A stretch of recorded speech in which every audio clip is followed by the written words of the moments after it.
சமச்சீரான உரங்கள் அப்படின்னா என்னன்னா 19 19 19 3 19 வரும். அதே மாதிரி 20க்கு 20 20, அதே மாதிரி 15க்கு 15 15, இந்த மாதிரி உள்ளதெல்லாம் வந்து சமச்சீரான உரங்கள்.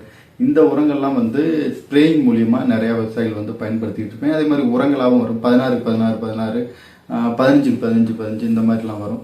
அதே மாதிரி 17 17 17, இதெல்லாம் வந்து சமச்சீரான உரங்கள். இதில் எல்லாமே வந்து ஒரே ஈவனில் இருக்கும். என்பிகே, நைட்ரஜன், பாஸ்பரஸ், பொட்டாஷ், இது மூணுமே இருக்கும். இது மூணுமே வந்து சமச்சீரான இதில் இருக்கும். இதில் வந்து இலைவழியாக கொடுக்குறதுல என்னன்னு பார்த்தீங்கன்னா 19 19 19, இது வந்து இலைவழியாக கொடுக்கும்போது வந்து பயிருக்கு வந்து தேவையான ஆரம்ப நிலையில், அதாவது வந்து பிரைமரி நியூட்ரியன்ட் எல்லாமே வந்து பயிர் எடுத்துக்கிற மாதிரி இருக்கும். அதே மாதிரி வந்து 20 20 20, இதுலேயும் வந்து என்பிகே தான் இருக்கும். இந்த என்பிகே வந்து பயிர் எடுத்துக்கிற கண்டிஷனில் இருக்கும். இலைவழியாக கொடுக்கும்போது வந்து டக்குன்னு எடுக்கும். அதே மாதிரி வந்து உரங்களாகவும் வரும். 15 15 15, 16 16 16, 17 17 17, இது எல்லாமே உரங்களாகவும் வரும்.